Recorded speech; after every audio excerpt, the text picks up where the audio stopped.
Merci Pierre-Alain, merci pour cette invitation qui me touche énormément, hein, et surtout donc voilà cette occasion que tu as tenu à rappeler, le 100e anniversaire, hein, et donc ce rôle extrêmement important qu'il y a eu pour dans l'histoire de ce pays, dans l'histoire de la société, mais aussi dans mon histoire personnelle, le Parti communiste, et c'est ce que je vais essayer d'évoquer aujourd'hui en essayant justement de donner le recul du sociologue, puisque c'est à la fois le sociologue et le militant que tu as convié pour introduire des éléments de débat.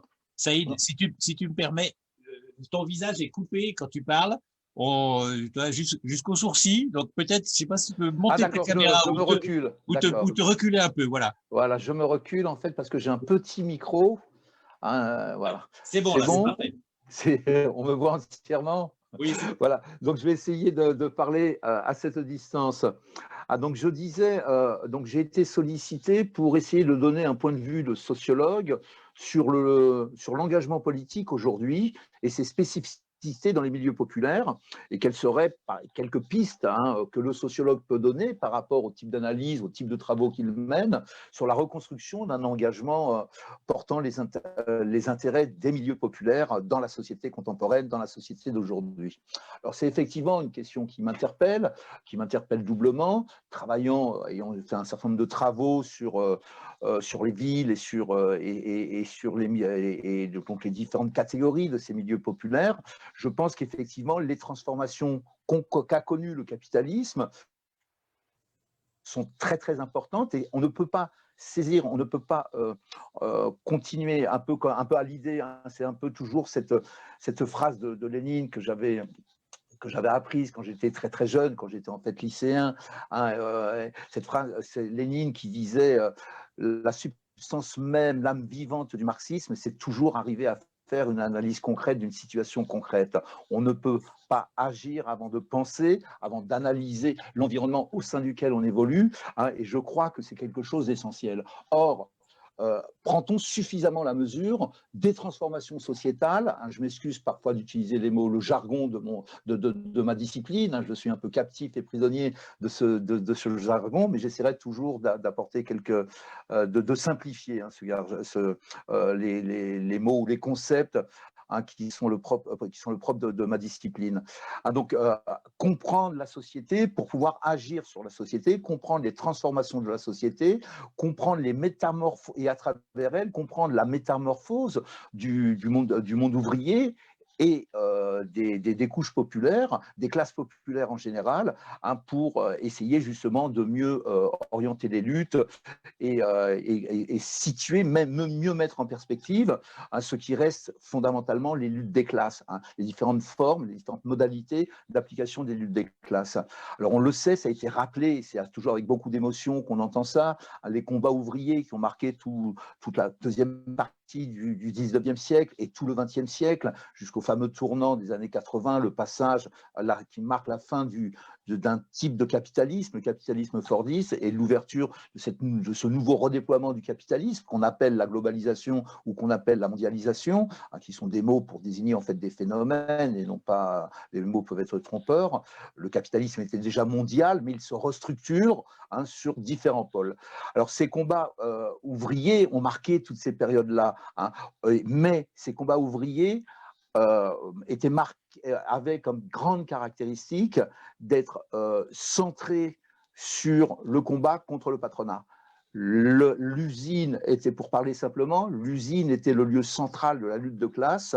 L'adversaire était connu et désigné, c'était le patron et le patronat. Aujourd'hui, les mouvements urbains se sont complètement fragmentés, hein. Les mouvements urbains aujourd'hui, c'est une multitude de luttes, souvent cloisonnées, souvent atomisées, qui montrent du doigt les institutions et leurs défauts, les institutions étatiques, l'absence du rôle de l'État, ou au contraire le rôle très, très incomplet ou très partial de l'État, très stigmatisant de l'État.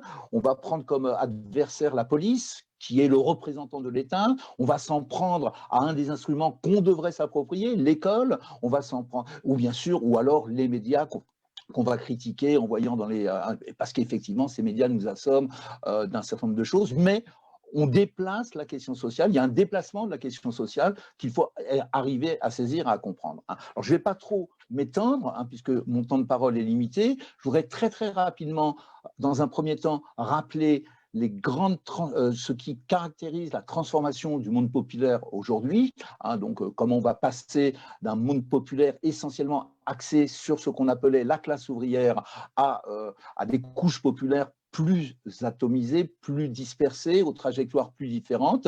Et donc, la conséquence de tout ça, quelles sont les nouvelles donnes de la question sociale, c'est-à-dire dans quel environnement, comment se pose de manière de manière différente et de manière plus dispersée la question sociale aujourd'hui, pour ensuite interroger ou essayer de situer ou donner quelques pistes de réflexion, à réfléchir ensemble, ce que militer veut dire aujourd'hui. Alors très rapidement, pour la première partie, pour le premier point, les transformations du monde populaire, les transformations de la classe ouvrière, quelques chiffres sont là pour le rappeler. En 1975, les ouvriers, si on s'en tient au recensement que faisait l'INSEE, l'Institut national des études statistiques, à travers son outil qui était les CSP, les catégories sociales et professionnelles, les ouvriers représentaient pratiquement 50% de la population active, et les employés représentaient 20% de la population active. On avait donc ce qu'on appelait les masses populaires, qui représentaient pratiquement 70% de la population. Aujourd'hui, on a une évolution donc qui fait que ces catégories qui se sont d'ailleurs transformés de l'intérieur, n'ont plus du tout le même poids. Ce qui est classé par l'INSEE comme ouvrier représente à peine 20%, 13% sont des ouvriers qualifiés, 7% sont des ouvriers non qualifiés. Le monde des employés, lui, s'est énormément agrandi, de 15%, il va passer à 27%, donc 14% d'employés spécialisés, qualifiés plutôt, et 12% et 13% d'employés non qualifiés, et va émerger une nouvelle catégorie qui va jouer un rôle qui, pour moi, on le verra tout à l'heure, qui, pour moi, fait en vérité complètement partie du milieu populaire, mais dont idéologiquement, on va tout faire pour les retirer du monde populaire. C'est ce qu'on appelle les professions intermédiaires. C'est une catégorie de l'INSEE très, très hétéroclite, en vérité, mais qui représente 26% de la population active française. Les cadres supérieurs, qui n'étaient à l'époque, à la fin du Fordisme, qui ne représentaient que du capitalisme Fordisme, donc des années 70, qui ne représentaient qu'à peine 7-8% de la population, représentent presque 20% aujourd'hui. Et bien sûr, les chefs d'entreprise de plus de 10 employés ne représentent qu'1,5% de la population, mais possèdent plus de 50% des richesses du pays. C'est pour dire que donc, dans cette représentation, dans cette typologie de cette structuration sociale, les inégalités sociales sont toujours aussi criantes, mais moins polarisées qu'elles l'étaient dans la génération précédente, celle qui a marqué la fin du Fordisme. Alors ça veut dire quoi? Ça veut dire que aujourd'hui, on est entré, depuis un certain nombre d'années, on est entré dans ce qu'on appelle les nouvelles donnes de la question sociale, à la question centrale des luttes de classe articulée autour de la redistribution des richesses et qui politiquement avait comme revendication l'appropriation collective des moyens de production pour assurer une meilleure répartition, une répartition juste et équitable auprès de toute la population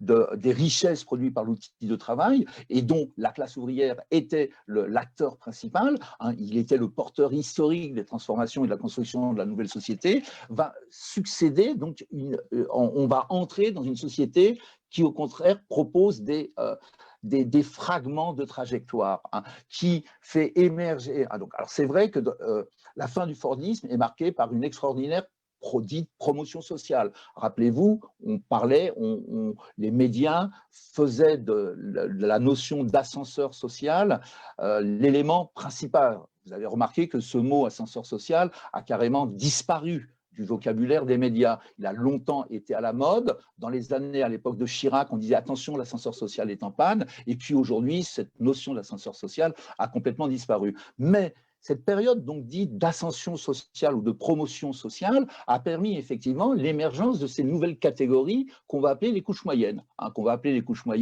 et qui idéologiquement vont se sentir privilégié pendant un temps, privilégié par rapport à ces milieux populaires qu'on va cantonner, et ça va être la principale transformation issue des années 70-75, on va en fait arriver à territorialiser la question sociale. Alors c'est un concept essentiel chez les sociologues d'aujourd'hui, c'est qu'on a réussi à enfermer la question sociale sur des territoires de la société. Et ces territoires de la société, ce sont ces fameux quartiers. Donc, on a le mot quartier aujourd'hui est synonyme de ces quartiers qu'on a appelés les quartiers difficiles. Vous savez que le mot quartier qu'on a eu du mal à appeler d'ailleurs, qu'on a appelé successivement, et ces premiers quartiers sont nés de sigles, c'était des zones à urbaniser en priorité, les ZUP. Ces ZUP sont devenus des US, des zones urbaines sensibles. Et ces US sont devenus aujourd'hui les quartiers, les ZUP, elles ont été créées en 1966. Et ces mêmes ZUP, en 2020, sont devenus des quartiers prioritaires de la politique de la ville. Vous voyez, c'est-à-dire que 50 ans après, l'intervention urgente ou prioritaire de ces quartiers où sont concentrés et territorialisés la pauvreté, les milieux populaires qu'on va finalement, en les territorialisant de cette manière-là, qu'on va arriver à stigmatiser et à couper du reste des classes populaires, provoquer ces formes de cassure, de stigmatisation.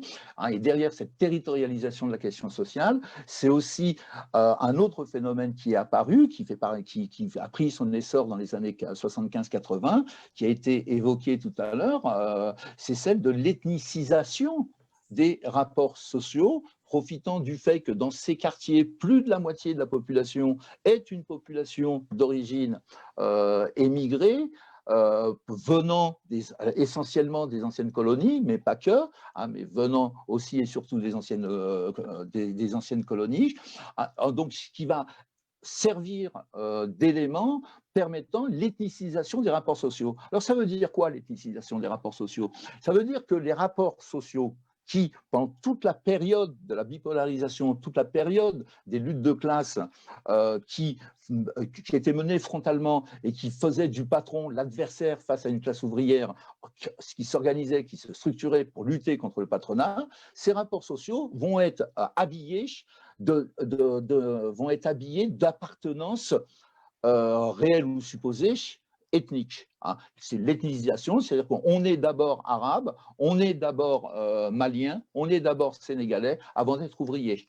Et on va être identifié par son collègue français, qui lui est un français dit de souche par rapport à. Donc on fait d'un artif, on fait d'une réalité géographique liée à des trajectoires historiques, on va en faire un fait essentiel, un fait central qui va primer sur l'appartenance, de classe et qui va jouer son rôle destructeur au sein des milieux populaires.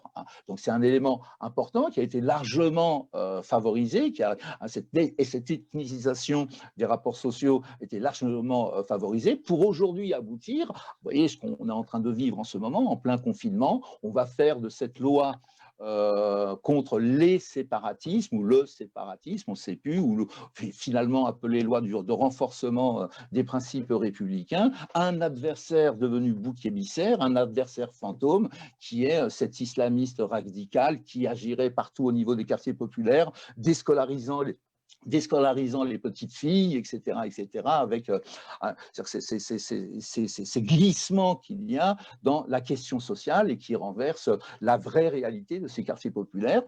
Quelques chiffres ont été rappelés tout à l'heure, ils sont là, ça peut être embêtant de les rappeler, mais ils sont là, ils sont terribles, ces chiffres.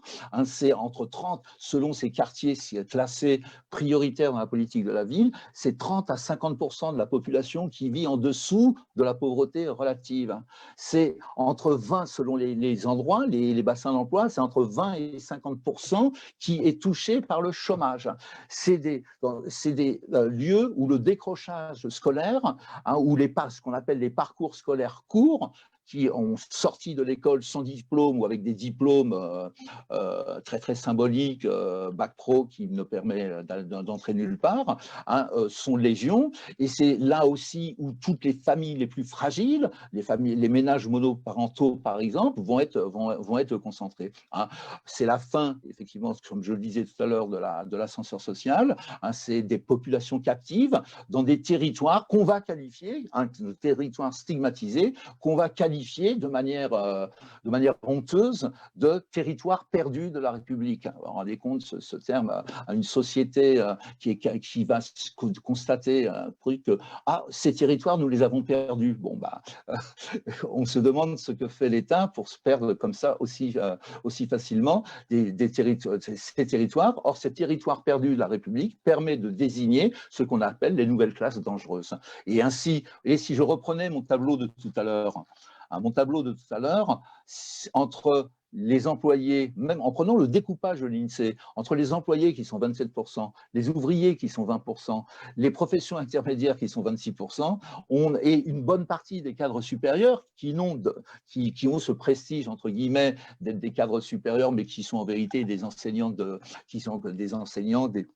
des chercheurs, etc., et dont leurs intérêts sont intimement liés à ceux des classes populaires, hein, on a là en vérité quelque chose de très très fort. Hein, la société n'a été aussi salariée qu'aujourd'hui, hein, puisque les artisans commerçants ne représentent que quelques pourcents, et les agriculteurs, dans la France d'aujourd'hui, ne représentent plus qu'1,5% de la population active. Donc on est dans une société où 90% de la population active est salariée. Il y a effectivement une stratification à l'intérieur de ce salariat, mais il y a surtout des intérêts communs qui sont cassés, qui sont fragmentés parce que justement on a territorialisé. Alors ça veut dire quoi? Pour aller très vite et pour ne pas trop m'appesantir là-dessus, ça veut dire qu'il est possible de faire la jonction, il est possible de trouver les liens, il est possible de décloisonner ce qu'on appelle les quartiers autour de revendications communes. Hein, en même temps, c'est comment c'est s'interroger effectivement sur que veut dire militer aujourd'hui, comment arriver à poser les nouveaux enjeux. Alors, il y a eu quelques éléments. Et on a très, très schématiquement, on a dit les gilets jaunes, c'est la révolte de ces fameuses, des couches inférieures, de la strate inférieure des couches moyennes, hein, qu'on appelle ça comme on veut, mais on a vu que cette crise sociale, qui est en vérité une crise sociétale, parce qu'elle interroge la manière de faire de la politique, elle interroge de vivre ensemble, elle pose de manière centrale, que ce soit dans les quartiers appelés les quartiers perdus de la République, ou que ce soit dans les périphéries urbaines de ces zones pavillonnaires qui idéologiquement ont servi à entretenir dans les années 60-70 ce fameux rêve pavillonnaire faisant croire à l'ancien prolétaire qu'il avait réussi socialement, hein, qu'il y a énormément de jonctions à faire autour de nouveaux combats dont on doit trouver, ceux de la justice sociale, bien entendu, hein, on l'a dit, ces zones extraordinaires de pauvreté, hein, qui se développent, donc autour de la justice sociale, autour d'une véritable citoyenneté sociale, hein, ce que j'appelle moi une citoyenneté sociale, c'est-à-dire le droit à la vie, le droit à l'expression, et aussi cette manière de réinventer la politique, faire autrement de la politique, se réapproprier le cadre de vie comme enjeu central des combats d'aujourd'hui contre le capitalisme et redonner à la lutte de classe toute sa valeur. Voilà les quelques pistes que je voulais soulever, hein, et je suis désolé si j'étais un peu trop long, mais le thème est tellement vaste qu'on a envie, pour ne pas être trop schématique, on a envie de le développer. Merci.